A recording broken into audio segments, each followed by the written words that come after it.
എല്ലാ പ്രിയപ്പെട്ട പ്രേക്ഷകർക്ക് നമസ്കാരം. ഒരു വാർത്താ വിശകലന വീഡിയോ ആണ്. യുദ്ധസമാനമായ അന്തരീക്ഷത്തിൽ കൂടിയാണ് രാജ്യം കടന്നു പോകുന്നത് എന്ന തരത്തിലുള്ള വാർത്തകൾ കഴിഞ്ഞ കുറേ ദിവസങ്ങളായിട്ട് നമ്മൾ കേൾക്കുന്നുണ്ട്. ഒരു കൂട്ടം മാധ്യമപ്രവർത്തകർ നുണപ്രചാരണങ്ങളും വെറുപ്പിൻ്റെ പ്രചാരണങ്ങളും ഒക്കെ കാര്യമായിട്ട് തന്നെ നടത്തുന്നുണ്ട്. ഈ ദിവസങ്ങളിൽ ഏറ്റവും സന്തോഷവും സമാധാനവും തോന്നിയ ഒരു വാർത്തയാണ് മാത്യു സാമുവൽ എന്ന ഒരു മുതിർന്ന മാധ്യമപ്രവർത്തകൻ്റെ നുണ പ്രചരിപ്പിക്കുന്ന ചാനൽ ഇന്ത്യൻ ഗവൺമെന്റ് പൂട്ടി എന്നുള്ളത്. ഇന്ത്യയിൽ ആ ഒരു ചാനൽ ഇപ്പോൾ അവൈലബിൾ അല്ല. രാജ്യം വലിയൊരു പ്രതിസന്ധിയിൽ കൂടെ മുന്നോട്ടേക്ക് പോകുന്ന സമയത്ത്, ഒരു ദുരന്തം നേരിട്ട് കണ്ട ആ ഒരു സമയത്ത്, ജനങ്ങൾ പരിഭ്രാന്തരായിരിക്കുന്ന സമയത്ത് നുണ പ്രചരിപ്പിക്കുക എന്നുള്ളതായിരുന്നു അദ്ദേഹം ചെയ്തുകൊണ്ടിരുന്നത്. അദ്ദേഹത്തിന്റെ ആ ഒരു നുണ പ്രചരണം അതിര് കടന്ന സമയത്ത് അത് രാജ്യവിരുദ്ധമാവുന്ന ഒരു രീതിയിലേക്ക് വന്ന സമയത്താണ് രാജ്യം അതിൽ ഇടപെടുന്നത്, ആളുകൾ അത് ശ്രദ്ധിക്കുന്നത്. അതിനു മുന്നേ വരെയൊക്കെ മാത്യു സാമുവൽ എന്നാൽ ഇവിടെയുള്ള സംഘപരിവാറുകാർക്ക് സത്യം വിളിച്ചു പറയുന്ന ഒരു ദൈവദൂതനെ പോലെയൊക്കെ ആയിരുന്നു. എന്നാൽ ഏതോ ഒരു ഘട്ടത്തിൽ അവർക്കെതിരായിട്ടുള്ള ഒരു സ്ട്രാറ്റജി അദ്ദേഹം പണസമ്പാദനത്തിന് വേണ്ടി ഉപയോഗിച്ചതുകൊണ്ട് അവർക്ക് അദ്ദേഹം രാജ്യദ്രോഹിയായി മാറി. അദ്ദേഹം രാജ്യദ്രോഹ പ്രവർത്തനത്തിന് സമാനമായിട്ടുള്ള നുണപ്രചാരണങ്ങൾ നടത്തി എന്നുള്ള പക്ഷത്ത് തന്നെയാണ് ഞാനും ഉള്ളത്. അതുകൊണ്ട് അദ്ദേഹത്തെ ഒട്ട് ന്യായീകരിക്കാനായിട്ട് പറ്റത്തില്ല. ഞാൻ കൺഫേം ചെയ്തു, കാശ്മീരിലാണെങ്കിലും ഇന്ത്യയുടെ സീനിയർ ആയിട്ടുള്ള ഡിഫൻസ് ഓഫീഷ്യൽസുമായിട്ട് കൺഫേം ചെയ്തു. ഇന്ത്യയുടെ 5 ഫൈറ്റർ എയർക്രാഫ്റ്റ് ആണ് 1 മണിക്കൂറിനുള്ളിൽ നമുക്ക് നഷ്ടപ്പെട്ടത്. ഇന്ന് ഇന്ത്യയുടെ സൈനിക ചരിത്രത്തിലെ ഒരു കറുത്ത ദിനമാണ്. മെയ് 7, 2025. നമുക്ക് നഷ്ടപ്പെട്ടത് 5 അല്ല 7 എയർക്രാഫ്റ്റ് ആണ്. എന്നിട്ട് അവസാനം ഇപ്പം എന്തായി മാത്യൂസേ? നമ്മുടെ ചാനൽ അങ്ങോട്ട് പോയില്ലേ? എത്ര പേര് അറിഞ്ഞെന്നറിയില്ല. നമ്മുടെ മാത്തപ്പൻ്റെ ചാനൽ തൽക്കാലം നമ്മുടെ ഗവൺമെൻറ് നാഷണൽ സെക്യൂരിറ്റി സൈഡിൽ നിന്ന് ടേക്ക് ഡൗൺ ചെയ്തിട്ടുണ്ട്. അതായത് ചാനലിൽ കുത്തിയിരുന്നിട്ട് ഇമ്മാതിരി കള്ളപ്രചരണങ്ങളാണ് നടത്തിക്കൊണ്ടിരിക്കുന്നത്. അത് വേണ്ട പോലെ ആരൊക്കെ കംപ്ലൈൻറ്റ് ചെയ്തു. ഇല്ലാത്ത കഥകളല്ലേ പറയുന്നത്. ഇന്ത്യയുടെ 5 വിമാനം തകർത്തിട്ടു പാകിസ്ഥാൻ, ഇന്ത്യയുടെ 7 വിമാനം പാകിസ്ഥാൻ തകർത്തിട്ടു. പണ്ട് ഞാനങ്ങ് ആസാമിലായിരിക്കുന്ന സമയത്ത് എനിക്കറിയാം ഇന്ത്യയുടെ അതാണ്, ഇന്ത്യയുടെ ഇതാണ്. ഞാൻ അവിടെ വിളിച്ചു ചോദിച്ചു, ഞാൻ ഇവിടെ വിളിച്ചു ചോദിച്ചു. പഹൽഗാം ഭീകരാക്രമണത്തിന് ശേഷം എന്ത് പറഞ്ഞാലും, സംഖ്യകളല്ലാത്ത ആളുകൾ എന്ത് പറഞ്ഞാലും അതിൽ രാജ്യദ്രോഹത്തിന്റെ എലമെന്റുകൾ ആരോപിക്കാൻ വേണ്ടി ഒരു കൂട്ടം ആളുകൾ കാത്തുകെട്ടിയിരിപ്പുണ്ട്. അഖിൽ മാരാർക്കെതിരെ ജാമ്യമില്ലാത്ത വകുപ്പ് ചുമത്തി കേസ് എടുക്കണം, കേസ് എടുത്തിരിക്കുന്നു, അതേപോലെ തന്നെ ഉടൻ അറസ്റ്റ് ഉണ്ടാവും എന്നുള്ള തരത്തിലുള്ള വാർത്തകൾ കേൾക്കുന്നു. എല്ലാ വാർത്തകളും വിശ്വസിക്കാനായിട്ട് സാധിക്കത്തില്ല. കാരണം അത്രയധികം നുണപ്രചരണങ്ങളും അതിനിടയിൽ കൂടെ നടക്കുന്നുണ്ട്. ധാരാളം മിക്സുകളും കാര്യമായിട്ട് തന്നെ നടക്കുന്നുണ്ട്. എം സ്വരാജിനെ ആയിരുന്നു ആദ്യഘട്ടത്തിൽ ഏറ്റവും വലിയ ഒരു രാജ്യദ്രോഹി എന്നുള്ള രീതിയിൽ ഇവിടെയുള്ള സംഘപരിവാർ ഒക്കെ പൊക്കിക്കൊണ്ട് നടന്നത്. അദ്ദേഹം പറഞ്ഞ ആ ഒരു സെൻസ് കോമൺ സെൻസ് ഉള്ള ആളുകൾക്ക് മനസ്സിലാവുന്ന ഒരു സെൻസ് ആയിരുന്നു. പക്ഷെ അദ്ദേഹത്തെ സുഡാപ്പിയാക്കാനായിട്ടും അദ്ദേഹത്തെ രാജ്യദ്രോഹിയാക്കാനായിട്ടുള്ള ധൃതിക്കിടയിൽ പല ആളുകളും അതൊന്നും ശ്രദ്ധിച്ചില്ല. അദ്ദേഹത്തിന്റെ റീസെന്റ് ഒരു ഫേസ്ബുക്ക് പോസ്റ്റ് ഉണ്ട്. അത്യാവശ്യം ബോധമുള്ള ആളുകൾക്ക് മനസ്സിലാകാൻ വേണ്ടി ഞാൻ ജസ്റ്റ് ഒന്ന് വായിക്കുകയാണ്. 3 ദിവസങ്ങൾക്ക് മുൻപ് അദ്ദേഹം ഫേസ്ബുക്കിൽ ഇട്ട ഒരു പോസ്റ്റാണ്. ആ ഒരു പോസ്റ്റിൽ കാര്യമായിട്ടുള്ള എക്സ്പ്ലനേഷൻ, അദ്ദേഹവുമായി ബന്ധപ്പെട്ട് നടക്കുന്ന വെറുപ്പ് പ്രചരണത്തെ കുറിച്ചിട്ടുള്ള കാര്യമായിട്ടുള്ള എക്സ്പ്ലനേഷൻസ് ഉണ്ട്. ഇന്ത്യ പാക് വെടിനിർത്തൽ എല്ലാ സമാധാനകാംക്ഷികൾക്കും ആശ്വാസം പകരുന്നതാണ്. പഹൽഗാം ഭീകര ആക്രമണത്തിന് ഇന്ത്യ നൽകിയ തിരിച്ചടിയിൽ നിന്നും പാഠം ഉൾക്കൊള്ളാൻ പാകിസ്ഥാൻ തയ്യാറാവാതിരുന്നതാണ് 2 നാൾ യുദ്ധഭീതി വരുത്തിയത്. ഇപ്പോഴേതായാലും സമാധാനത്തിന് വഴിയൊരുങ്ങിയിരിക്കുന്നു. അത്രയും ആശ്വാസം. ഭീകരതയ്ക്കെതിരായ സമരം തുടരേണ്ടതാണ്. ഇരു രാജ്യങ്ങളും യുദ്ധം പ്രഖ്യാപിച്ചില്ലെങ്കിലും സ്വന്തം നിലയിൽ യുദ്ധം പ്രഖ്യാപിച്ച കുറച്ചേറെ പേരുണ്ടായിരുന്നു. യുദ്ധാസക്തി പൊതുബോധമാക്കിയവരിൽ മുന്നിൽ മാധ്യമങ്ങളായിരുന്നു. കറാച്ചിയും റാവൽപിണ്ടിയും ലാഹോറുമെല്ലാം ന്യൂസ് റൂമുകളിൽ ഇരുന്ന് അവർ പിടിച്ചടക്കി. പകരമായി ജമ്മുവും കാശ്മീരുമെല്ലാം പാകിസ്ഥാൻ ചാനലുകളും പിടിച്ചു. ഇതിനിടയിൽ ഇന്ത്യയിലെ സകല വിമാനത്താവളങ്ങളും ഒരു ചാനൽ അടച്ചുപൂട്ടി. യുദ്ധം പ്രഖ്യാപിക്കാതിരിക്കെ വാർ ബ്രേക്കിംഗ് നൽകി അവർ യുദ്ധം ആഘോഷിച്ചു. യുദ്ധം സർവനാശമാണെന്ന് പറഞ്ഞുകൊണ്ട് ഒരു കുറിപ്പ് പോസ്റ്റ് ചെയ്തതിന് യുദ്ധാസക്തിയുടെ കൊടുമുടിയിലെ ഭജന സംഘം നിർത്താതെ തെറിവിളിച്ചുകൊണ്ടിരുന്നു. കൂട്ടരെ, ഇപ്പോഴിതാ വെടിനിർത്തൽ പ്രഖ്യാപിച്ചിരിക്കുന്നു. യുദ്ധം നടത്താത്തതിന് ഇനി നിങ്ങൾ ആരെ തെറിവിളിക്കും? ഇക്കാര്യത്തിൽ എനിക്കൊരു പങ്കുമില്ലെന്ന് നിങ്ങൾ ദയവായി മനസ്സിലാക്കണം. ഇനി ഈ കൂട്ടർ നിരനിരയായി നിന്ന് പ്രധാനമന്ത്രിയെ തെറിവിളിക്കുമോ എന്ന് നോക്കാം. യുദ്ധഭ്രാന്ത് പൊതുബോധമായി വളരുമ്പോൾ ആൾക്കൂട്ടത്തിന്റെ കൂട്ടപ്പാട്ടിന് താളം പിടിക്കാൻ സൗകര്യമില്ലെന്ന് എല്ലാവരെയും ഒരിക്കൽ കൂടി അറിയിക്കട്ടെ. അദ്ദേഹത്തിന്റെ ഈ ഒരു നിലപാടിനോട് പൂർണ്ണ ഐക്യദാർഢ്യം ഉള്ള ഒരു വ്യക്തിയാണ് ഞാൻ. അദ്ദേഹത്തിന്റെ അതേ നിലപാട് തന്നെയാണ് എനിക്കും യുദ്ധം പോലെയുള്ള കാര്യങ്ങളിൽ. ഇപ്പോൾ ഈ രാജ്യസ്നേഹം എന്ന് പറയുന്ന ഒരു കാര്യം നമ്മളിങ്ങനെ എല്ലാ ആളുകളുടെയും മുൻപിൽ തെളിയിച്ചുകൊണ്ട് നടന്ന് അവരുടെ സർട്ടിഫിക്കറ്റ് വാങ്ങിയെടുക്കേണ്ട ഒരു സംഭവമല്ല. നമുക്ക് രാജ്യത്തോട് ചില കടമകളൊക്കെ ഉണ്ട്. അതൊരു മോറൽ ഡ്യൂട്ടിയാണ്. ഇപ്പം നിങ്ങൾ നിങ്ങളുടെ രാജ്യത്തെ സ്നേഹിക്കുന്നുണ്ടോ? നിങ്ങൾ യുദ്ധം വരുന്ന സമയത്ത് എങ്ങനെ പ്രതികരിക്കണം എന്നുള്ളതൊക്കെ നമ്മളുടെ മോറൽ ഡ്യൂട്ടിയാണ്. നമ്മൾ അതനുസരിച്ചിട്ട് അങ്ങ് പെരുമാറിയാൽ മതി. നമുക്ക് തോന്നുന്നത് പോലെ രാജ്യവിരുദ്ധമായിട്ടുള്ള കാര്യങ്ങൾ ചെയ്യാതിരിക്കുക എന്നുള്ളത് മാത്രമാണ് മിനിമമായിട്ട് ഒരു പൗരൻ ചെയ്യേണ്ടത്. അല്ലാതെ യുദ്ധകാഹളം മുഴങ്ങുന്ന സമയത്ത് അവിടെ കൈയടിക്കുകയും മാർപ്പ് വിളിക്കുകയും ചെയ്യുന്നത് നമ്മുടെ മറ്റ് മൊറാലിറ്റിക്ക് എതിരാണ് എന്നുണ്ടെങ്കിൽ അത് ചെയ്യേണ്ട ഒരാവശ്യമില്ല. ഒരുത്തനെയും ബോധിപ്പിക്കേണ്ട ഒരാവശ്യമില്ല. ഞാൻ യുദ്ധത്തിന് എതിരാണ് എന്നതുകൊണ്ട് ഞാൻ തിരിച്ചടി, അതേപോലെ തന്നെ റെസിസ്റ്റൻസ്, പ്രതിരോധം, സെൽഫ് ഡിഫെൻസ് എന്നീ കാര്യങ്ങൾക്ക് എതിരല്ല. നമ്മുടെ അതിർത്തികൾ, നമ്മുടെ പൗരന്മാർ, അവരുടെ ജീവൻ, നമ്മുടെ സ്വത്ത്, നമ്മുടെ സമാധാനം, അതിനെതിരായിട്ട് വരുന്ന എല്ലാ ആക്രമണങ്ങളെയും പ്രതിരോധിക്കേണ്ടത് രാജ്യത്തിന്റെ ഉത്തരവാദിത്തമാണ്. അതിനോടൊപ്പം ചേർന്ന് നിൽക്കുക എന്നുള്ളതാണ് നമ്മളെപ്പോലുള്ള പൗരന്മാരുടെ ഒരു കടമ. അല്ലാതെ ആർപ്പുവിളികളും അതേപോലെ തന്നെ വെറുപ്പ് പ്രചരണങ്ങളും നടത്തണമെന്നുള്ളത് രാജ്യസ്നേഹത്തിൻ്റെ ഏതെങ്കിലും ഒരു പ്രകടനമായിട്ട് ഞാൻ കണക്കാക്കുന്നില്ല. സംഘപരിവാറുകാരെ പോലെ ഈ യുദ്ധം വരുന്ന സമയത്ത് എവിടെയാണോ അടി കിട്ടിയത്, എവിടെയാണോ ആളുകൾ മരിച്ചത്, ശത്രുപക്ഷത്ത് എത്ര ആളുകൾ മരിച്ചു വീണു എന്നുള്ളത് കേൾക്കുന്ന സമയത്ത് കുളിര് കോരാനായിട്ട് പറ്റുന്ന തരത്തിലേക്കുള്ള ഒരു രാജ്യസ്നേഹം എനിക്ക് പേഴ്സണലി ഇല്ല. അത് രാജ്യസ്നേഹത്തിൻ്റെ കുറവാണ് എന്നുണ്ടെങ്കിൽ ആ ഒരു കുറവ് അളന്നിട്ട് ഇവിടെ സിറ്റിസൺഷിപ്പ് നിരോധിക്കുന്ന ഒരു സിറ്റുവേഷൻ ഇല്ലാത്തത് കൊണ്ട് തന്നെ ഞാൻ അതിനകത്ത് പ്രത്യേകിച്ച് പ്രശ്നമൊന്നും കണക്കാക്കുന്നില്ല. സംഘപരിവാറുകാർ ഇങ്ങനെ ഒരു നറേറ്റീവ് ഇപ്പോൾ ഉണ്ടാക്കി വെക്കുന്നുണ്ട്. ഈ യുദ്ധസമാനമായിട്ടുള്ള സാഹചര്യം ഉണ്ടാവുകയാണ് എന്നുണ്ടെങ്കിൽ നമ്മൾ വലിയ ഒരു വെറുപ്പ് പ്രചാരകരായി മാറണം. ശത്രു രാജ്യത്തുള്ള ഏതൊരു മനുഷ്യനെയും നമ്മൾ ഒരു ശത്രുവായിട്ട് തന്നെ കാണണം, അവനൊരു ഭീകരവാദിയായിട്ട് കാണണം, അവനെല്ലാം മരിക്കാൻ വേണ്ടി നമ്മൾ ആഗ്രഹിക്കണം എന്നുള്ളൊരു നറേറ്റീവ് ഇവിടെയുള്ള കുറേ തീവ്ര വലതുപക്ഷക്കാർ ഉണ്ടാക്കി ഇറക്കി വെച്ചിട്ടുണ്ട്. അതിനിടയിൽ കൂടെ കുറേയധികം മുസ്ലിം വിരോധവും അതേപോലെ തന്നെ വിദ്വേഷം പറച്ചിലും കാര്യമായി തന്നെ ഉണ്ട്. അപ്പോൾ യുദ്ധം ഉണ്ടായിക്കഴിഞ്ഞാൽ ശത്രു രാജ്യത്തുള്ളത് മുസ്ലിങ്ങളാണ്, അവർ എങ്ങനെ പെരുമാറും എന്നുള്ളതിനെ കുറിച്ചിട്ടുള്ള ക്ലാസ് എടുക്കുന്ന എക്സ് മുസ്ലിം തീവ്രപക്ഷക്കാരെയും കണ്ടു. ഇപ്പോൾ ഇവർ ഈ മുസ്ലിങ്ങളെല്ലാം തീവ്രവാദികളാണ് എന്ന് പറഞ്ഞു വയ്ക്കുന്ന സമയത്ത് എക്സ് മുസ്ലിം എന്ന് പറയുന്ന ഒരു പേരിട്ടിട്ട് ആക്ച്വലി ഇവരും ഒരു തരത്തിലുള്ള ഒരു തീവ്ര പ്രവർത്തനമാണ് നടത്തുന്നത് എന്ന് തോന്നിപ്പോവാറുണ്ട്. അത്രയധികം തീവ്രമാണ് അവരുടെ ചില നിലപാടുകൾ. ഈ വെറുപ്പ് പ്രചരിപ്പിക്കുന്ന കാര്യത്തിൽ മിണ്ടാതിരിക്കുക എന്നുള്ളതാണ്. യുദ്ധസമാനമായിട്ടുള്ള ഒരു സാഹചര്യം രാജ്യത്തുണ്ട് എന്നുണ്ടെങ്കിൽ, വളരെ സെൻസിറ്റീവ് ആയിട്ടുള്ള ഒരു സിറ്റുവേഷൻ ഉണ്ട് എന്നുണ്ടെങ്കിൽ മിണ്ടാതിരിക്കുക എന്നുള്ളതാണ് ചെയ്യേണ്ടത്. ഇനി കുറച്ചധികം മാധ്യമ കിഴവന്മാരുണ്ട്. ഇപ്പോൾ TG, അതേപോലെ തന്നെ നമ്മുടെ മാത്യു സാമുവൽ, വേറെ ഒന്ന് രണ്ട് ആളുകളൊക്കെ ഉണ്ട്, പേര് ഞാൻ പറയുന്നില്ല. അതേപോലെ തന്നെ ചില മാധ്യമ സ്ഥാപനങ്ങളുണ്ട്, അക്രമ ന്യൂസ്, അതേപോലെ തന്നെ BBC, ലോക്കൽ മലയാളം, അങ്ങനെയുള്ള കുറേയധികം ഉഡായിപ്പ് പരിപാടികളുണ്ട്. അപ്പം ഇവരുടെയൊക്കെ പരിപാടികൾ കേട്ട് കഴിഞ്ഞാലും രാവിലെ മുതൽ വലിയ കാത്തിരിപ്പാണ് അവരുടെ ഓരോ വീഡിയോസ് വരുന്നത് കേൾക്കാൻ വേണ്ടി. ഈ കാത്തിരിക്കുന്ന ആളുകൾ മനസ്സിലാക്കേണ്ട ഒരു കാര്യം, ഇവർക്കൊന്നും ഒരൊറ്റ റിപ്പോർട്ടർ നാഷണൽ ലെവലിൽ റിപ്പോർട്ട് ചെയ്യാനായിട്ടില്ല. ഇവിടെ ആരെങ്കിലുമൊക്കെ ഒളിച്ചോടിപ്പോയ വാർത്തയും അതേപോലെ തന്നെ കൂളിമുറി പൊളിഞ്ഞു വീണ വാർത്തയൊക്കെ റിപ്പോർട്ട് ചെയ്യാനായിട്ടുള്ള പ്രാദേശിക റിപ്പോർട്ടർമാരുണ്ട്. അതും മിനിമം വേതനത്തിൽ വർക്ക് ചെയ്യുന്ന, തീരെ ഒരിടത്തും സെലക്ട് ചെയ്യപ്പെടാനായിട്ടുള്ള യോഗ്യത ഇല്ലാത്ത കുറേയധികം ആളുകളുണ്ട്. അല്ലാതെ ഇവർക്കൊന്നും ഈ നാഷണൽ ലെവലിൽ റിപ്പോർട്ട് ചെയ്യാനായിട്ടുള്ള ഒരു സംവിധാനങ്ങളുമില്ല. ഏതെങ്കിലുമൊക്കെ നാഷണൽ ന്യൂസ് ഏജൻസികളുടെ പോർട്ടലിൽ വരുന്ന സാധനങ്ങൾ വായിച്ചെടുത്തിട്ട് ഈ കാത്തിരിക്കുന്ന ആളുകൾക്ക് വേണ്ട രീതിയിലേക്ക് അതിനെ ഒന്ന് മിക്സ് ചെയ്ത് അതിനകത്ത് എന്തെങ്കിലും മസാല ഇട്ട് വിളമ്പുക എന്നുള്ളതാണ് ഇവരുടെ പരിപാടി.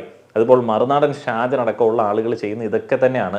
ഈ സന്നാഹങ്ങൾ, അവരുടെ കൂടെയുള്ള വലിയ സന്നാഹങ്ങൾ ഇത് കാര്യമായിട്ട് തന്നെ മാർക്കറ്റിങ്ങിലേക്ക് പ്രചരിപ്പിക്കുക എന്നുള്ള ദൗത്യവുമായിട്ടും ഇതിനെ ട്രാൻസ്ലേറ്റ് ചെയ്യുക എന്ന് പറയുന്ന പരിപാടിയായിട്ടും ഇതിൻ്റെ ഡിസൈനിങ് പരിപാടിയൊക്കെ ആയിട്ട് ഇരിക്കുന്നതാണ്. ഈ നെറ്റിൽ നിന്ന് വാർത്ത കോപ്പി ചെയ്യുക എന്നുള്ളതിൽ കവിഞ്ഞിട്ട് വലിയ കാര്യമായിട്ടുള്ള പണിയൊന്നും ഈ മാധ്യമ സ്ഥാപനങ്ങളിലെ മാധ്യമ പ്രവർത്തകർക്കില്ല എന്നുള്ളതാണ് യാഥാർത്ഥ്യം. എന്നാലും ഇവർക്ക് ഈ അതിർത്തിയിലെ കാര്യങ്ങളെ കുറിച്ചിട്ട് വലിയ ധാരണയാണ്. ഇപ്പോൾ നാഷണൽ ഏജൻസികളെയും നാഷണൽ ടെലിവിഷൻ ചാനലുകളെയും കടത്തിവിട്ടുന്ന രീതിയിലേക്കുള്ള റിപ്പോർട്ടിങ് ഇവരിങ്ങനെ മിനിറ്റിന് വെച്ച് നടത്തിക്കൊണ്ടിരിക്കും. അങ്ങനെ ആവേശമൂത്ത് നടത്തിയ ഒരാളാണ് ഈ മാത്യു സാമുവൽ. അപ്പോൾ അയാളിങ്ങനെ അടിച്ചു വിടുന്ന സമയത്ത് അയാൾക്ക് അവിടെ പിടിയുണ്ട് ഇവിടെ പിടിയുണ്ട് എന്നൊക്കെ മലയാളത്തിലൂടെ ഇങ്ങ് തട്ടി വിടുന്ന സമയത്ത് പുള്ളി വിചാരിച്ചില്ല ഇത് വലിയ പ്രശ്നമാവും എന്നുള്ളത്. കാരണം പുള്ളിക്ക് ഒരു കോൺഫിഡൻസ് കിട്ടിയിരുന്നു, വലിയ സപ്പോർട്ട് പുള്ളിക്ക് ലഭിക്കുന്നുണ്ട്. വെറുതെ നെറ്റിലെ വാർത്ത വായിച്ചിട്ട് പുള്ളിയുടെ രീതിയിൽ മിക്സ് ചെയ്ത് പറയുന്നതിന് വലിയ സപ്പോർട്ട് കിട്ടിയിരുന്നു. ആളുകൾ പണം കൊടുത്തിരുന്നു. അവർ ഓവർ കോൺഫിഡൻസിൽ ചെയ്തു പോയതാണ്. ഇനിയിപ്പോൾ ഈ മാധ്യമ കിഴവന്മാരും അല്ലാത്ത കിഴവന്മാരും കാര്യമായിട്ട് തന്നെ ഈ ഒരു ഘട്ടത്തിൽ വെറുപ്പ് പ്രചരിപ്പിക്കുന്നത് എങ്ങനെയാണ് എന്നുള്ളത് ചില വീഡിയോ ദൃശ്യങ്ങളിൽ കൂടെ ഒന്ന് നോക്കാം. ഇതെല്ലാം ഒന്ന് മനസ്സിലാക്കി വെക്കേണ്ടതുണ്ട്. ഇനി ഞാൻ പറയുന്ന കാര്യങ്ങൾക്ക് ഞാൻ ബാധ്യത ഏൽക്കാനായിട്ട് ഉദ്ദേശിക്കുന്നില്ലാത്തത് കൊണ്ട് തന്നെ കൂടുതലായും മറ്റുള്ള ആളുകളുടെ വീഡിയോ ക്ലിപ്പുകൾ ആഡ് ചെയ്യുകയാണ്. ആദ്യം തന്നെ എനിക്ക് പ്ലേ ചെയ്യണമെന്ന് തോന്നിയ ഒരു പ്രതികരണമുണ്ട്. ഒരു ചാനൽ ചർച്ചയിൽ വന്നൊരു പ്രതികരണമാണ്. അതിങ്ങനെയാണ്: പാകിസ്ഥാൻ നെഹ്റുവിന്റെ കാലത്ത്, ഇന്ദിരയുടെ കാലത്ത്, ശാസ്ത്രിജിയുടെ കാലത്തൊക്കെ അക്രമം നടത്തിയിട്ടുണ്ട്. അന്നൊക്കെ എന്താ സംഭവിച്ചത്? അവരെ യുദ്ധം ചെയ്ത് കീഴ്പ്പെടുത്തി എന്ന് മാത്രമല്ല, പാകിസ്ഥാൻ എന്ന് പറഞ്ഞ രാജ്യത്തെ രണ്ടാക്കി തിരിച്ച് മറ്റൊരു സ്വതന്ത്ര രാജ്യത്തിന് രൂപം കൊടുത്ത പാർട്ടിയാ Indian national Congress, Indira Gandhi. India എന്ന രാജ്യം അത് നിങ്ങൾ മറക്കരുത്. ഇന്ത്യയുടെ അയൽ രാജ്യങ്ങളായിട്ടുള്ള ഏത് രാജ്യങ്ങളുടെ പിന്തുണയാണ് നമുക്ക് ഈ വിഷയത്തിലുള്ളത്? നേപ്പാൾ നമ്മളെ പിന്തുണയ്ക്കുന്നുണ്ടോ? ശ്രീലങ്ക പിന്തുണയ്ക്കുന്നുണ്ടോ? മ്യാൻമാർ പിന്തുണയ്ക്കുന്നുണ്ടോ? ചൈന പിന്നെ പണ്ടേ എതിരാണ്. പാകിസ്ഥാനാണ് യുദ്ധം ചെയ്തുകൊണ്ടിരിക്കുന്നത്. നമ്മുടെ ഏത് അയൽ രാജ്യമാണ് നമ്മളെ പിന്തുണയ്ക്കുന്നത്? വിശ്വഗുരു ആണെന്നും പറഞ്ഞിട്ട് ഇവിടുത്തെ പണം എടുത്ത് ലോകം മുഴുവൻ വിമാനയാത്ര നടത്തിയിട്ട് കാര്യമില്ല. നയതന്ത്രം എന്ന് പറഞ്ഞാൽ അതൊരു കഴിവും കൂടിയാണ്, അതൊരു സ്റ്റേറ്റ്മാൻഷിപ്പിന്റെ ഭാഗം കൂടിയാണ്. അത് ഈ രാജ്യത്തെ ആളുകളെ വർഗീയമായിട്ട് ഭിന്നിപ്പിക്കുന്നതിലൂടെ കിട്ടുന്നതിലല്ല, അത് കുറച്ച് വേറെ കുറെ പഠനങ്ങളും കൂടി വേണ്ടതാണ്. ഇനി താങ്കൾ പറഞ്ഞു കോൺഗ്രസ് ഭരിച്ചപ്പോൾ അക്രമം നടന്നു. കാർഗിൽ യുദ്ധം നടന്ന എപ്പോഴാ? ഇവിടുന്ന് നിങ്ങളുടെ വാജ്പേയിയുടെ കാലത്ത് നിങ്ങൾ പാകിസ്ഥാനിലേക്ക് ബസ് യാത്ര നടത്തുന്നു, നിങ്ങൾ നയതന്ത്ര യാത്ര നടത്തുന്നു, അതിർത്തി തുറന്നു കൊടുക്കുന്നു. അവരെന്താ ചെയ്ത്? മുഷാറഫിന്റെ നേതൃത്വത്തിൽ പട്ടാളക്കാരെ കാർഗിലേക്ക് നുഴഞ്ഞു കയറാൻ വിട്ട് ഇന്ത്യയുടെ ഭൂമി കൈയടക്കി. കാർഗിൽ യുദ്ധം അങ്ങനെയല്ലേ ഉണ്ടായത്? ഇന്ത്യയുടെ പട്ടാളക്കാർ മരണപ്പെട്ടപ്പോൾ അവരുടെ ശവപ്പെട്ടിക്ക് പോലും കൈക്കൂലി മേടിച്ച, അഴിമതി നടത്തിയ, കുംഭകോണം നടത്തിയ പാർട്ടിയാ BJP. നിങ്ങൾ മറക്കുന്നുണ്ടോ? ഇന്ത്യയിൽ പാർലമെന്റ് അക്രമം നടന്ന ഏത് സമയത്താ? അതിന് മറുപടി നിങ്ങൾ പറയണ്ടേ? ഇനി പുൽവാമയിൽ 40 പട്ടാളക്കാർ ഇന്ത്യയുടെ തെരുവീതികൾ പൊട്ടി ചിന്നി ചിതറിപ്പോയില്ലേ? 2,500 പട്ടാളക്കാരെ സെക്യൂരിറ്റി പോലും കൊടുക്കാതെ റോഡ് മാർഗം കൊണ്ടുവന്നപ്പോ അതിനെതിരെ പട്ടാള മേധാവികൾ പോലും അഭിപ്രായം പറഞ്ഞിട്ട് നിങ്ങൾ അത് വിശ്വാസത്തിലെടുക്കാതെ വിമാനമാർഗം കൊണ്ടുപോകാതെ അവരെ ബലി കൊടുത്ത് രാഷ്ട്രീയ തെരഞ്ഞെടുപ്പ് വിജയത്തിന് വേണ്ടിയിട്ട് ഉപയോഗിച്ച ആളുകളല്ലേ നിങ്ങൾ? അപ്പൊ നിങ്ങൾ സൈന്യത്തെ ഏത് കാര്യത്തിന് ഉപയോഗിക്കുന്നതെന്നൊക്കെ ഇവിടെ എല്ലാവർക്കും അറിയാം. നിങ്ങളുടെ ആത്മാർത്ഥത്തെ കുറിച്ചൊന്നും ഞാൻ കൂടുതൽ പറഞ്ഞ് ഞാൻ മോശമാകുന്നില്ല. ഇനി അടുത്ത താങ്കൾ പറഞ്ഞത് വെള്ളം കൊടുക്കില്ല എന്ന്. നിങ്ങൾ എന്താ ചെയ്യുക? സിന്ധു നദിയിൽ ഡാം കെട്ടുവോ? ഡാം കെട്ടി വെള്ളം നിറയണമെങ്കിൽ 10 വർഷമെങ്കിലും മിനിമം എടുക്കും. എത്ര കോടി രൂപ വേണം? അതോ BJPയുടെ സംഘപരിവാറിന്റെ നേതാക്കന്മാർ മുഴുവൻ സിന്ധു നദിയിൽ വട്ടം കിടന്നുകൊണ്ട് ഞങ്ങൾ വെള്ളം തടയും എന്ന് പറഞ്ഞ് മുദ്രാവാക്യം വിളിച്ചുകൊണ്ടിരിക്കോ? നിങ്ങൾ ചെയ്യാൻ പറ്റുന്ന കാര്യത്തെ കുറിച്ച് പറയൂ. ചെയ്യാൻ പറ്റാത്ത വീമ്പിളക്കൽ ഞങ്ങൾ കുറെ കാലമായിട്ട് 11 വർഷമായിട്ട് കേൾക്കുന്നില്ലേ? ഇദ്ദേഹം പറഞ്ഞ 90% കാര്യങ്ങളോടും എനിക്ക് കാര്യമായിട്ടുള്ള യോജിപ്പുണ്ട്. അപ്പോൾ ആ ഒരു യോജിപ്പുകൾ ഏതൊക്കെ കാര്യങ്ങളിലാണ് എന്ന് എടുത്ത് ഞാൻ ഈ ഒരു ഘട്ടത്തിൽ പറയുന്നില്ല. ഒന്ന് മനസ്സിലാക്കി വെക്കാൻ വേണ്ടി ഞാൻ ജസ്റ്റ് ഈ ഒരു ക്ലിപ്പ് ഇവിടെ പ്ലേ ചെയ്തതാണ്. രാജ്യത്ത് വളരെ സെൻസിറ്റീവ് ആയിട്ടുള്ള ഒരു ഇഷ്യൂ നടക്കുന്ന സമയത്ത് അതിനിടയിൽ നമ്മൾ നടത്തുന്ന എല്ലാ പ്രതികരണങ്ങളും, അത് മാധ്യമപ്രവർത്തകരാണെന്നുണ്ടെങ്കിലും രാഷ്ട്രീയ പ്രവർത്തകരാണെന്നുണ്ടെങ്കിലും നടത്തുന്ന എല്ലാ പ്രതികരണങ്ങളും വളരെയധികം ശ്രദ്ധയോടെ ചെയ്യേണ്ടതാണ്. ഒരു കൂട്ടം ആളുകളുണ്ട്, അപ്പോൾ അവർ അഭ്യസ്ത വിദ്യരായിരിക്കില്ല. അതേപോലെ തന്നെ നമ്മുടെ ഒരു പ്രോഗ്രസീവ് ആയിട്ടുള്ള ഒരു ചിന്താഗതിയിലോ അല്ലെങ്കിൽ ഗ്ലോബലായിട്ടുള്ള ഒരു ചിന്താഗതിയിലേക്കോ എത്തിയിട്ടുള്ള ആളുകളായിരിക്കില്ല. അപ്പോൾ അവർക്ക് യുദ്ധമെന്ന് പറയുന്ന സമയത്ത് ഞാനിപ്പോൾ ഈ ഒരു വീഡിയോ സ്ക്രീനിൽ കാണിക്കുന്നത് പോലെയുള്ള ഒരു ഫീലേ ഉള്ളൂ. അവരെ സംബന്ധിച്ച് ഇതൊക്കെ നിസ്സാരമാണ്. അപ്പോൾ അതിർത്തിയിൽ മരിച്ചു വീഴുന്ന ആളുകൾ അല്ലെങ്കിൽ അന്യ രാജ്യത്ത് മരിച്ചു വീഴുന്ന ആളുകൾ എന്ന് പറയുന്നത് അവർക്ക് സിനിമകളിൽ കാണുന്നത് പോലെ തന്നെ ഏതൊക്കെയോ ക്യാരക്ടറുകളാണ്. അതൊക്കെ മനുഷ്യനാണെന്നോ അല്ലെങ്കിൽ അങ്ങനെയുള്ള ഒരു ആക്രമണം ഉണ്ടായതിന് ശേഷമുള്ള പ്രത്യാക്രമണമോ അല്ലെങ്കിൽ ഭീകരാക്രമണമോ ഉണ്ടാകുന്ന സമയത്ത് നമ്മൾ ആരെങ്കിലും അതിൽ പെട്ടുപോകാനായിട്ടുള്ള സാധ്യത ഉണ്ടാവാം എന്നുള്ളതിനെ കുറിച്ചിട്ട് അവർ ചിന്തിക്കുന്നില്ല. നയതന്ത്രം എന്ന് പറയുന്ന ഒരു കാര്യത്തെക്കുറിച്ചിട്ട് ആ ഒരു ക്ലിപ്പിൽ പറഞ്ഞത് വളരെയധികം ശ്രദ്ധേയമായിട്ടുള്ള ഒരു കാര്യമാണ്. എങ്ങനെ വലിയ കുഴപ്പമില്ലാത്ത കാര്യങ്ങൾ മുന്നോട്ടേക്ക് കൊണ്ടുപോകാം എന്നുള്ളതാണ് ഒരു രാജ്യത്ത് ഏറ്റവും ശ്രദ്ധയോടെ കൈകാര്യം ചെയ്യേണ്ടത്. അല്ലാതെ തിരിച്ചടികൾ കാർപ്പ് വിളിക്കുക എന്നുള്ളതല്ല രാജ്യസ്നേഹം എന്ന് പറയുന്നത്. നമ്മൾക്ക് പാളിച്ചകൾ ഉണ്ടാവാതിരിക്കാൻ വേണ്ടിയുള്ള പ്രവർത്തനങ്ങളെ ശ്രദ്ധിക്കുക എന്നുള്ളതാണ് ആദ്യഘട്ടത്തിൽ ചെയ്യേണ്ടത്. അപ്പോൾ എങ്ങനെ പാളിച്ച ഉണ്ടായി എന്നുള്ളതിനെ കുറിച്ചിട്ടാണ് ആദ്യഘട്ടത്തിൽ ചിന്തിക്കേണ്ടത്. അല്ലാതെ ഒരു ദുരന്തം ഉണ്ടായി ആളുകൾ കൂട്ടത്തോടെ മരണപ്പെട്ടതിന് ശേഷം തിരിച്ചടിക്കുന്ന സമയത്ത് അത് എല്ലായിടത്തും ചെയ്യുന്നതാണ്. പ്രാകൃത കൂട്ടങ്ങളിലെല്ലാം അങ്ങനെയുള്ള ആക്രമണ പ്രത്യാക്രമണങ്ങൾ ഉണ്ടാവാറുണ്ടായിരുന്നു. എന്നാൽ ഇന്ത്യ ഇപ്പോൾ ലോകം മുഴുവൻ ഉറ്റുനോക്കുന്ന ഒരു രാജ്യത്തിൻ്റെ ഒരു പൊസിഷനിലേക്കൊക്കെ എത്തിയെന്ന് പറയുന്ന സമയത്ത് നമ്മൾ ആ ഒരു പ്രത്യാക്രമണത്തിൽ പുളകം കൊള്ളേണ്ട ആളുകളല്ല. ഇങ്ങനെയുള്ള ഒരു സുരക്ഷാ വീഴ്ച ഇവിടെ ഉണ്ടാവാതിരിക്കാൻ വേണ്ടിയുള്ള ശ്രമങ്ങളാണ് നമ്മൾ നടത്തേണ്ടത്. हमारे घर में कोई घटना होती है तो हम सबसे पहले किसको पकड़ेंगे? सबसे पहले तो चौकीदार को पकड़ेंगे ना, कि तुम कहाँ थे, क्यों ये घटना हो गई तुम्हारे रहते हुए, किस लिए तुमको रखा था। लेकिन यहां नहीं ऐसा हो रहा है। यहां जो है कहते तो हैं कि हम चौकीदार हैं, लेकिन चौकीदारी अगर की गई होती, हाँ चौकीदार अगर अपने काम में पक्का होता है तो उसके ऊपर आक्रमण करके उसको कोई मार दे, लेकिन फिर कहा जाता है कि इस चौकीदार ने अपना निभाया। यहां तो कुछ पता ही नहीं है, कोई लड़ा ही नहीं उनसे, किसी ने उनको रोकने की कोशिश ही कहीं नहीं की। वो आए, घटना की, आराम से चले गए, कहीं पर उनको कोई बाधा नहीं है। कहाँ है चौकीदार? और चौकीदार के बारे में चर्चा ही नहीं हो रही है। अब कह रहे हैं हम उनको सबक सिखा देंगे, हम ये कर देंगे, हम वो कर देंगे। पाकिस्तान की धरती से आए थे।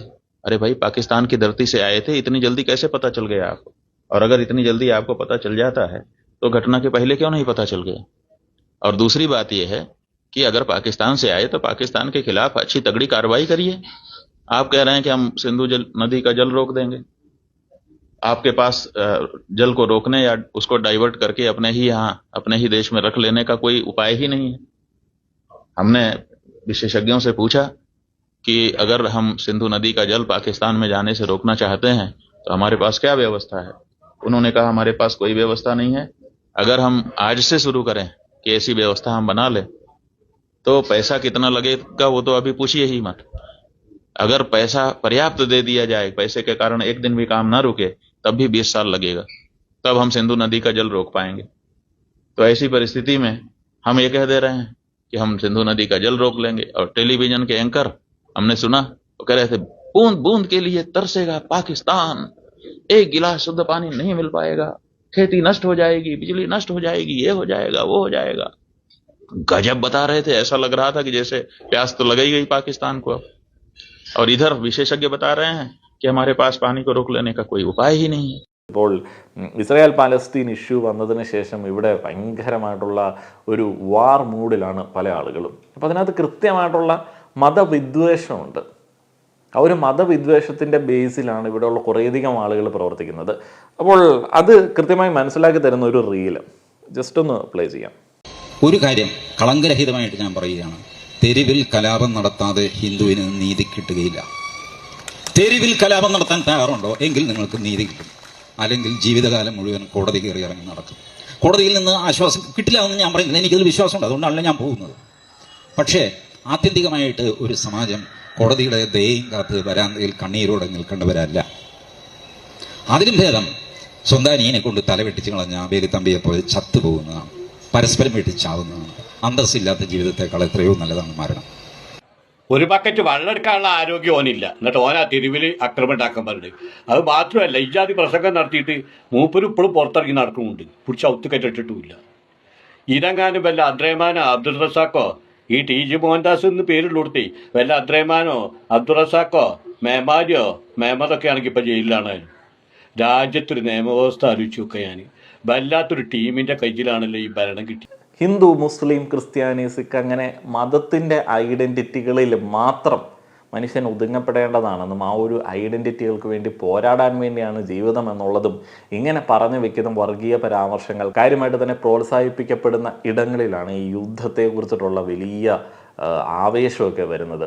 കാരണം അവൻ്റെ ആ ഒരു സ്വത്വബോധത്തിൽ നിന്ന് ബാക്കിയുള്ള ആളുകൾ അത് എത്രത്തോളം എവിടെ എങ്ങനെയൊക്കെ മരിച്ചാലും അവന് ആനന്ദം ഉണ്ടാവുന്ന ഒരു സംഗതിയാണ്. അപ്പോൾ അവൻ്റെ ഉള്ളിലേക്ക് ഒരു ഭീതി ഇങ്ങനെ ഇട്ട് കൊടുത്തുകൊണ്ടിരിക്കുകയാണ്, നിനക്ക് രക്ഷയില്ല. ഹിന്ദുവിൻ്റെ നേതാക്കൾ പറയുന്നു നിനക്ക് രക്ഷയില്ല, നിനക്ക് നീതി കിട്ടില്ല. അപ്പം എല്ലാ പ്രശ്നങ്ങളുടെയും ആകെയുള്ളൊരു സൊല്യൂഷൻ എന്ന് പറയുന്നത് ഇവന് നീതി കിട്ടണമെന്നുണ്ടെങ്കിൽ ബാക്കിയുള്ള ആളുകൾ ഇല്ലാതാവേണ്ട ഒരു ലോജിക്ക് ഇതിനകത്ത് ഉണ്ട്. അല്ലാതെ വേറൊരു ലോജിക്ക് ഇതിനകത്ത് വർക്കാവത്തില്ല. അവന് പ്രശ്നമെന്ന് പറയുന്നത് അന്യമതത്തിൽപ്പെട്ട ആളുകളാണ്, അവൻ്റെ ആ ഒരു സ്വത്വമല്ലാത്ത, അവൻ്റെ ആ ഒരു ഗ്രൂപ്പിൻ്റെ ഐഡൻറ്റിറ്റി ഇല്ലാത്ത ആളുകളാണ് അവൻ്റെ പ്രശ്നം. അല്ലാതെ ഏതെങ്കിലും ഒരു പ്രശ്നത്തെ പരിഹരിച്ച് കഴിഞ്ഞാൽ ഇവർക്ക് സമാധാനം കിട്ടുമോ? ഇല്ല. ഇപ്പം ടി ജിക്ക് സമാധാനം കിട്ടുമോ? ഇല്ല. ടി ജി മോഹൻദാസിനെ പോലുള്ള വിഷയങ്ങൾക്ക് എല്ലാ ദിവസവും വൈകിട്ട് വമിപ്പിക്കുന്ന ആ ഒരു വെറുപ്പിനിടയിൽ എപ്പോഴും ആകെയുള്ള ആദി എന്ന് പറയുന്നത് മറ്റുള്ള ആളുകളെ കുറിച്ചിട്ടാണ്. അവരിവിടെ എക്സിസ്റ്റ് ചെയ്യുന്നുണ്ടല്ലോ എന്നുള്ള ഒരു ആദിയാണ് പുള്ളിയുടെ എല്ലാ വാക്കുകളിലും. വീഡിയോസ് എടുത്ത് ശ്രദ്ധിച്ചു കഴിഞ്ഞാൽ നിങ്ങൾക്ക് മനസ്സിലാവും പുള്ളിയുടെ എല്ലാ പ്രശ്നങ്ങളുടെയും ഒരു സൊല്യൂഷനായിട്ട് നമുക്ക് വേറെ ഒന്നും സജസ്റ്റ് ചെയ്യാനായിട്ടില്ല. അന്യ ആളുകളെല്ലാം ഒടുങ്ങേണ്ടി വരും പുള്ളിക്ക് സമാധാനം കിട്ടണമെന്നുണ്ടെങ്കിൽ. ഇനിയിപ്പോൾ കർമ്മ ന്യൂസ് എന്ന് പറയുന്ന ഒരു സംഗതിയുണ്ട്. ഇവിടെയൊക്കെ നമ്മൾ ശ്രദ്ധിക്കേണ്ട ഒരു കാര്യമുണ്ട്.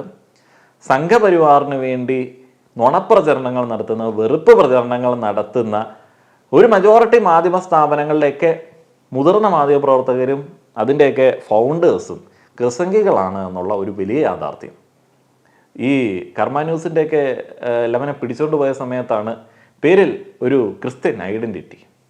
അതേപോലെ തന്നെ ഇവിടെ ബാക്കിയുള്ള ആളുകളുടെ പേരൊന്നും ഞാൻ എടുത്തു പറയുന്നില്ല, പൂട്ടിപ്പോയ സാമുവലിൻ്റെ ചാനൽ. അപ്പോൾ ഇവരൊക്കെ വലിയ ക്രിസംഗികളാണ്. അപ്പോൾ ഇവരുടെ ഒരു ഉദ്ദേശം എന്താണ്?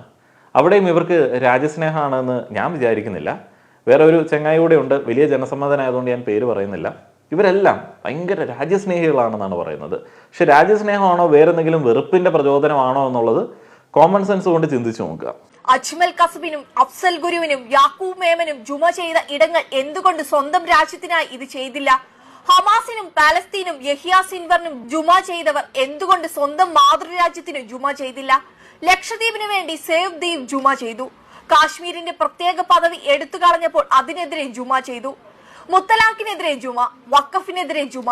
എന്നിട്ടും എന്തുകൊണ്ട് സ്വന്തം മാതൃരാജ്യത്തിന് ജുമ ചെയ്തില്ല? ഇസ്ലാം മതവിശ്വാസികളുടെ ഒരു കൂട്ടം ആളുകൾ തീവ്ര മതവിശ്വാസം രാജ്യസ്നേഹത്തിനേക്കാളും ഉപരിയായിട്ട് വെച്ചുകൊണ്ട് നടക്കുന്ന ആളുകളാണ് എന്നുള്ളതും അവരതിൻ്റെ അടിസ്ഥാനത്തിൽ മാത്രമേ രാജ്യത്തെയും ജനങ്ങളെയും ഇവിടെയുള്ള നിയമങ്ങളെയും നോക്കി കാണത്തുള്ളൂ എന്നുള്ളതും എല്ലാ ആളുകൾക്ക് അറിയാവുന്ന ഒരു കാര്യമാണ്. അപ്പോൾ എല്ലാ മതങ്ങളിലും അങ്ങനെ തീവ്ര വിശ്വാസികളായിട്ടുള്ള തീവ്ര ചിന്താഗതിയുള്ള ആളുകളുണ്ട്. അപ്പോൾ അങ്ങനെയുള്ള ആളുകൾ ഉണ്ട് എന്നുള്ള ഒരു യാഥാർത്ഥ്യം എല്ലാ ആളുകൾക്കും അറിയാമെന്നിരിക്കെ തന്നെ ഒരു യുദ്ധം വരുന്ന സമയത്തും അല്ലെങ്കിൽ ഏതെങ്കിലും ഒരു സെൻസിറ്റീവ് ആയിട്ടുള്ള ഒരു വർഗീയ പ്രശ്നം വരുന്ന സമയത്തും ഈ ജനറലായിട്ട് ഇസ്ലാം മതവിശ്വാസികളെ മുഴുവനായിട്ട് പോയിന്റ് ചെയ്യുന്ന ഇതുപോലുള്ള ചില സംഭവങ്ങൾ. അപ്പോൾ ഇവരെല്ലാം ഉദ്ദേശിക്കുന്നത് ആ ഒരു വർഗീയമായിട്ടുള്ള ഭിന്നിപ്പാണ്, മുതലെടുപ്പാണ് ആഗ്രഹിക്കുന്നത്. കർമ്മ ന്യൂസൊക്കെ എപ്പോഴത്തേന് ചാടി അങ്ങ് വീഴും. അതേപോലെ ഇന്നലെ കാര്യമായിട്ട് തന്നെ പ്രചരിച്ച മറ്റൊരു വീഡിയോ ക്ലിപ്പിംഗ് ഉണ്ടായിരുന്നു. അപ്പോൾ അതിലൊരു മാമൻ ഷവർമയെ കുറിച്ചിട്ടുള്ള ഒരു കണ്ടെത്തലാണ്, ഒരു കണ്ടുപിടുത്തമാണ് നടത്തിയിരിക്കുന്നത്. ആ ഒരു കണ്ടുപിടുത്തങ്ങൾ കേട്ട സമയത്താണ് എനിക്ക് ചില കാര്യങ്ങളെ കുറിച്ചിട്ട് ഒരു ധാരണ ഉണ്ടായത്. ഈ വാട്സപ്പ് വഴി ചില ഫോർവേഡുകളൊക്കെ അയക്കുമല്ലോ, പെട്ടെന്നൊരു തോന്നലായിരിക്കും ചില മാമന്മാർക്ക്, ചിലപ്പോൾ ഇയാളൊക്കെ ആയിരിക്കാം, ഇന്ന ദിവസം സൂര്യനിൽ നിന്നിട്ട് അൾട്രാ വയലറ്റ് കിരണങ്ങൾ കാര്യമായിട്ട് തന്നെ അടിക്കാനുള്ള സാധ്യതയുണ്ട്, പുറത്തിറങ്ങരുത്. അതേപോലെ തന്നെ പാട്ട് പൊട്ടിക്കഴിഞ്ഞാൽ കൊറോണ പോവും എന്ന് വിശ്വസിക്കുന്ന ആളുകളിൽപ്പെട്ട ആൾ, അതിന് സയൻറ്റിഫിക് എക്സ്പ്ലനേഷൻ കണ്ടെത്തുന്ന ആൾ. അതേപോലെ ISROയിലെയും നാസയിലെയും ശാസ്ത്രജ്ഞന്മാർ പഴയ പുരാണങ്ങളിൽ നിന്നിട്ടാണ് അവരുടെ ഒരു റോക്കറ്റ് സയൻസൊക്കെ ഡെവലപ്പ് ചെയ്യുന്നത്. അതേപോലെ തന്നെ ചാണകം ഇന്ധനമാക്കി റോക്കറ്റ് വിടാം എന്നീ കണ്ടെത്തലൊക്കെ നടത്തുന്ന ആളുകൾ ഇയാളെപ്പോലുള്ള ആളുകളാണെന്ന് തോന്നുന്നു. ആഹാരം തൃപ്തി തോന്നണമെന്നുണ്ടെങ്കിൽ അറേബ്യൻ ഫുഡ് കഴിക്കണം. ഇന്ന് രാത്രി ഭക്ഷണത്തിന്റെ കാലമാണ്. നഗരങ്ങളിൽ മാത്രമല്ല, ഗ്രാമങ്ങളിൽ പോലും പാതിരാത്രി ഭക്ഷണം കഴിക്കുന്നവരാണ് ഉള്ളത്.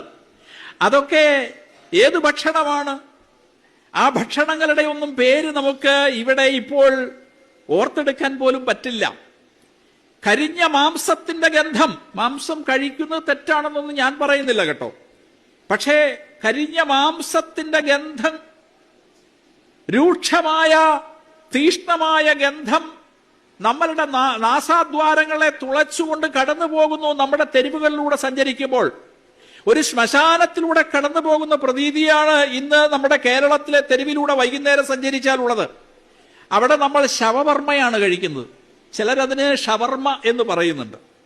കഴിക്കുന്നത് വർമ്മയാണ്, കഴിക്കുന്നത് ശവമാണ്. അതുകൊണ്ടാണ് അതിന് ശവവർമ്മ എന്ന് പേര്. കേരളത്തിൽ ഷവർമ്മ കഴിച്ച് അനേകം പേര് മരിച്ചു. അതിലൊരു മുഹമ്മദ് ഇല്ല, അതിലൊരു ആയിഷ ഇല്ല, അതിലൊരു തോമസ് ഇല്ല, പക്ഷെ അതിൽ വർമ്മയുണ്ടായിരുന്നു. അതുകൊണ്ടായിരിക്കും ഒരുപക്ഷെ അത് ഷവർമ്മയായത്. ഈ ആക്രാന്തം മൂത്ത് ഭണ്ഡാരമടങ്ങാൻ ഇത് പോയി തിന്നു ചാകുന്നവന്റെ പേര് ഹിന്ദു എന്നാണ്. ഒന്ന് ആലോചിച്ച് നോക്കുക, എവിടെയോ കിടക്കുന്ന എന്തൊക്കെയോ കാര്യങ്ങൾ, ഭക്ഷണം, അതേപോലെ തന്നെ വസ്ത്രം, എന്തൊക്കെയോ കാര്യങ്ങൾ, നമ്മൾ ഒരിക്കലും കണക്ട് ചെയ്യാത്ത കുറേയധികം കാര്യങ്ങൾ എങ്ങനെയെങ്കിലുമൊക്കെ വലിച്ചഴച്ചുകൊണ്ട് വന്ന് ഈ TJ പോലെയുള്ള കിളവന്മാരും ഈ കിഴവനും ഒക്കെ കണക്ട് ചെയ്യുന്നവിടെയാണ്. ഹിന്ദുവിൻ്റെ ചില വീടുകളിലാണ് ഹിന്ദു ഇത് കഴിച്ച് മരിക്കുന്നു. ഈ ജന്തുക്കൾ ഇതൊക്കെ പറഞ്ഞു പരത്തുന്ന ഓർക്കുമ്പോഴത്തേനാണ് ഇത് വിശ്വസിക്കാൻ ഒരു കൂട്ടം ആളുകളുണ്ട്. ഇവർ ഇൻഫ്ലുവൻസ് ചെയ്യുന്ന ഇവരെ പോലുള്ള ഒരു വലിയ ജനവിഭാഗത്തിൻ്റെ ആക്രോശങ്ങളാണ് രാജ്യസ്നേഹം എന്നുള്ള രീതിയിൽ പൊതിഞ്ഞ് ഈ ഒരു ഘട്ടത്തിൽ വിൽക്കപ്പെടുന്നത്. അല്ലാത്ത ആളുകളൊക്കെ, ഇവരെ പോലെ ചിന്തിക്കാത്ത ആളുകളൊക്കെ രാജ്യദ്രോഹികളാണ്. ആയിക്കോട്ടെ, ഇപ്പം മറ്റേ ഈ പുണ്യ തീർത്ഥാടന സ്ഥലങ്ങൾ, പേര് പറയുന്നില്ല, ഇനിയിപ്പോൾ ഡിഫമേറ്ററി ആയാലോ, പുണ്യ തീർത്ഥാടന സ്ഥലങ്ങളിൽ ശവം കത്തിച്ചിട്ട് അത് കഴിക്കുന്ന സ്വാമിമാർ എന്ന് പറയുന്ന ആളുകൾ ചെയ്യുമ്പോൾ, നമ്മൾ വല്ല കോഴിയോ കാടയോ ഒക്കെ ചുട്ട് തിന്നു കഴിഞ്ഞാൽ ശവം തിന്നുന്ന ആളുകൾ, അവന്മാർ തിന്നു കഴിഞ്ഞാൽ ഭയങ്കരം, അവന്മാർക്ക് തുണിയില്ലാതെ മണിനാഥം കിലുക്കിക്കൊണ്ട് നടക്കുന്നതിന് ഒരു കുഴപ്പമില്ല. ബാക്കിയുള്ള ആളുകളുടെ വസ്ത്രത്തിൻ്റെ ഒരു ഇത്തിരി അങ്ങോട്ട് മാറിക്കഴിഞ്ഞാൽ സംസ്കാര ശോഷണം, അതേപോലെ തന്നെ പാശ്ചാത്യ സംസ്കാരത്തിൻ്റെ കടന്നുവരവ്. പക്ഷെ അവിടെ മണിനാഥത്തിൽ കൈതൊട്ട് നമിച്ച് തലയിൽ വയ്ക്കാനായിട്ട് സ്ത്രീ പുരുഷ ഭേദമന്യേ ഇഷ്ടം പോലെ ആളുകൾ നിരന്ന് നിൽക്കാറുണ്ട്. ആ ഒരു നഗ്നത ഇവർക്ക് ആരാധ്യം. ബാക്കിയുള്ള ആളുകളുടെ വസ്ത്ര സ്വാതന്ത്ര്യം ഇവർക്ക് സംസ്കാര ശോഷണം. ഇതുപോലുള്ള വൈരുദ്ധ്യങ്ങൾ പിടിച്ച ഒരു വൈകൃത സമൂഹത്തിന്റെ ആക്രോശങ്ങളുടെ കൂടെ കൂടി രാജ്യസ്നേഹിയാവേണ്ട ഒരാവശ്യമില്ല. ഒരു ഏകദേശ ധാരണ നിലവിൽ നടക്കുന്ന കാര്യങ്ങളെ കുറിച്ചിട്ട് നിങ്ങൾക്ക് ലഭിക്കുവാൻ വേണ്ടിയാണ് ഈ ഒരു വീഡിയോ ഞാൻ ചെയ്തത്. മാധ്യമങ്ങൾ, അവരുടെ വാർത്തകൾ, അവരുടെ ആഘോഷങ്ങൾ, യുദ്ധകാഹളങ്ങൾ, അതിൽ ആനന്ദം കൊള്ളുന്ന ആളുകൾ, അതൊന്നും നമ്മളെ സന്തോഷിപ്പിക്കേണ്ട ഒരു കാര്യമല്ല, ആവേശം കൊള്ളിക്കേണ്ട ഒരു കാര്യമല്ല. യുദ്ധം എന്ന് പറയുന്നത് അടിക്കുന്നവനും തിരിച്ചടിക്കുന്നവനും ഒക്കെ ഒരേപോലെ തന്നെ നാശം ഉണ്ടാക്കാൻ സാധ്യതയുള്ള ഒരു കാര്യമാണ്. എന്തൊക്കെ പടക്കോപ്പുകൾ നമ്മുടെ കയ്യിലുണ്ട്, വെടിക്കോപ്പുകൾ നമ്മുടെ കയ്യിലുണ്ട്, എന്തോരം കാശുണ്ട് എന്ന് പറഞ്ഞാലും ഒരു യുദ്ധം നമ്മളെപ്പോലെ ഒരു വികസ്വര രാജ്യത്ത് ഉണ്ടായിക്കഴിഞ്ഞാൽ അല്ലെങ്കിൽ നമ്മളതിന് മുന്നിട്ട് ഇറങ്ങിക്കഴിഞ്ഞാൽ ഉണ്ടാവുന്ന നഷ്ടങ്ങൾ എന്ന് പറയുന്നത് ദീർഘകാലം എടുത്തിട്ട് നികത്തപ്പെടേണ്ട ഒരു സംഗതിയായി വരും. നമ്മുടെ രാജ്യത്തിൻ്റെ ആ ഒരു വളർച്ചയൊക്കെ അങ്ങ് മുരടിച്ചു പോകും. അപ്പം അതിനൊക്കെ ഉള്ള ആവേശം കൊള്ളാതിരിക്കുക. കാരണം വലിയ കുഴപ്പമില്ലാതെ കോവിഡിന് ശേഷം അത്യാവശ്യം വരുമാനമൊക്കെ ആയിട്ട് മാനേജ് ചെയ്ത് പോയിക്കൊണ്ടിരിക്കുകയാണ്. അപ്പോൾ അവിടെ ഒരു യുദ്ധമൊക്കെ വന്നു കഴിഞ്ഞാൽ രാജ്യത്തിൻ്റെ സാമ്പത്തിക സ്ഥിതിയൊക്കെ പരിങ്ങലിലേക്കൊക്കെ ആയിക്കഴിഞ്ഞാൽ അത് എന്നെപ്പോലുള്ള സാധാരണക്കാർക്കൊന്നും താങ്ങാനായിട്ട് പറ്റില്ല. അപ്പോൾ യുദ്ധം വരരുതേ, ആളപായം ഉണ്ടാവരുതേ. അതേപോലെ തന്നെ ഈ ഭീകരാക്രമണത്തിനെതിരെയുള്ള പ്രതിരോധ നടപടികൾ കാര്യമായിട്ട് തന്നെ ശക്തമാക്കൂ. ഇരുപക്ഷത്തുമുള്ള സാധാരണ ജനങ്ങളെ ബാധിക്കാതെ എങ്ങനെയെങ്കിലുമൊക്കെ പരിഹരിക്കൂ എന്നുള്ളതാണ് കാവൽക്കാരോട് സാധാരണക്കാരായിട്ടുള്ള നമുക്ക് റിക്വസ്റ്റ് ചെയ്യാനായിട്ടുള്ളൂ. അതിർത്തിയിൽ നിൽക്കുന്ന പട്ടാളക്കാരൻ, അയാൾ ഏറ്റവും വലിയ രാജ്യസ്നേഹി, അതിൻ്റെ താഴെ അതിർത്തിയിൽ നിൽക്കാനായിട്ടുള്ള സെലക്ഷൻ കിട്ടാത്ത ആളുകൾ കുറച്ച് രാജ്യസ്നേഹം, അതിൻ്റെ താഴെ പങ്കെടുക്കാത്ത ആളുകൾ തീരെ രാജ്യസ്നേഹം കുറഞ്ഞ ആളുകൾ, അങ്ങനെയൊന്നുമില്ല. അതിർത്തിയിൽ നിൽക്കുന്ന പട്ടാളക്കാരനും ഈ ഒരു രാജ്യത്ത് ടാക്സ് അടയ്ക്കുന്ന ഓരോ പൗരനും, ടാക്സ് അടയ്ക്കാത്ത പൗരനും, ഈ രാജ്യത്തെ മറ്റു പൗരന്മാർക്ക് വേണ്ടി സേവനം ചെയ്യുന്ന സാധാരണക്കാരനും എല്ലാ ആളുകളും അവരവരുടെ ഡ്യൂട്ടിയാണ് ചെയ്യുന്നത്. ഓവർ ഗ്ലോറിഫിക്കേഷൻ ഒന്നിനും വേണ്ട. അതിർത്തിയിൽ നിൽക്കുന്ന ആളുകൾ അവരുടെ ഡ്യൂട്ടി ആത്മാർത്ഥതയോടെ ചെയ്യട്ടെ. നമ്മൾ രാജ്യത്ത് ഒരു ജനാധിപത്യ രാജ്യത്ത് ഭരമേൽപ്പിച്ചിരിക്കുന്ന ഫണ്ടമെൻ്റൽ ഡ്യൂട്ടീസും അതേപോലെ തന്നെ നമ്മുടെ ഉത്തരവാദിത്തങ്ങളും ചെയ്ത് മുന്നോട്ടേക്ക് പോകട്ടെ. അല്ലാതെ ഈ അമിതമായിട്ടുള്ള ചില ഗ്ലോറിഫിക്കേഷൻ, ഈ തിരിച്ചടികൾ, അടികൾ, അതിനൊക്കെ ഈ പുളകം കൊള്ളേണ്ട ഒരാവശ്യമില്ല. ഇതൊക്കെയാണ് ശരിക്കും പറഞ്ഞാൽ ധാർമ്മികത. അല്ലാതെ നിങ്ങൾ മഹത്തായ ഭാരതീയ സംസ്കാരം, മത ധാർമ്മികത എന്നൊക്കെ പറയുന്ന സമയത്ത് ഈ തുണിയുടെ അറ്റം മാറുമ്പോൾ ഉണ്ടാവേണ്ടതല്ല. ഈ ധാർമ്മിക മൂല്യങ്ങളെന്ന് പറയുമ്പോൾ ഈ മനുഷ്യനെ കൊല്ലുന്നതിന് വിരുദ്ധമായിട്ട് ചിന്തിക്കുക എന്നുള്ളതൊക്കെ ആ മൂല്യങ്ങൾക്കകത്ത് വരുന്നതാണ്. അപ്പോൾ ഏറ്റവും അടിസ്ഥാനപരമായിട്ട് വേണ്ടത് മറ്റൊരുത്തിന് ഹാനി ഉണ്ടാവുന്ന ഒരു കാര്യം ചെയ്യാതിരിക്കുക എന്നുള്ളതാണ്. അത് ഇല്ല. അതിനെ അങ്ങോട്ട് മാറ്റി വെച്ചിട്ട് തുണി മാറുന്നത് വലിയ സംഭവമായിട്ട് കൊണ്ടു നടന്നിട്ട് പെട്ടെന്നൊരു യുദ്ധം വരുമ്പോഴത്തേന് അയൽ രാജ്യത്തെ എല്ലാ അന്യമതസ്ഥനും മരിക്കണമെന്നുള്ളൊരു ആഗ്രഹമൊക്കെ വെച്ച് പുലർത്തിക്കൊണ്ടിരിക്കുന്നത് എന്തൊരു വലിയ വൈരുദ്ധ്യമാണ്. ആദ്യം ഈ സംഘികളും അതേപോലെ തന്നെ ഈ വലിയ ആവേശത്തിൽ നിൽക്കുന്ന ആളുകളും സ്വന്തം മനസ്സാക്ഷിയോട് നിങ്ങളോട് തന്നെ ഒരു കൂറ് കാണിക്കുക. അപ്പം നിങ്ങളെ വലിയൊരു ക്രൂരനായിട്ട് നിങ്ങളുടെ മനസ്സാക്ഷിക്ക് മുമ്പിൽ പ്രസൻറ്റ് ചെയ്യാനായിട്ട് നിങ്ങൾക്ക് ആഗ്രഹം ഉണ്ടെന്നുണ്ടെങ്കിൽ അങ്ങനെ ആയിക്കോട്ടെ. നമുക്ക് പിന്നെ അതിനകത്ത് പ്രത്യേകിച്ച് എന്ത് പറയാനാണ്, അതൊക്കെ വലിയ ഉപദേശങ്ങളാവും. അങ്ങനെ ഉപദേശിച്ചൊരുത്തനെ നന്നാക്കാനുള്ള ഒരു ഉത്തരവാദിത്തമോ അതേപോലെ തന്നെ സമൂഹ സേവന സന്നദ്ധതയോ എനിക്കില്ലാത്തതുകൊണ്ട് ഇത്ര പറഞ്ഞിട്ട് നിർത്തുന്നു. നന്ദി.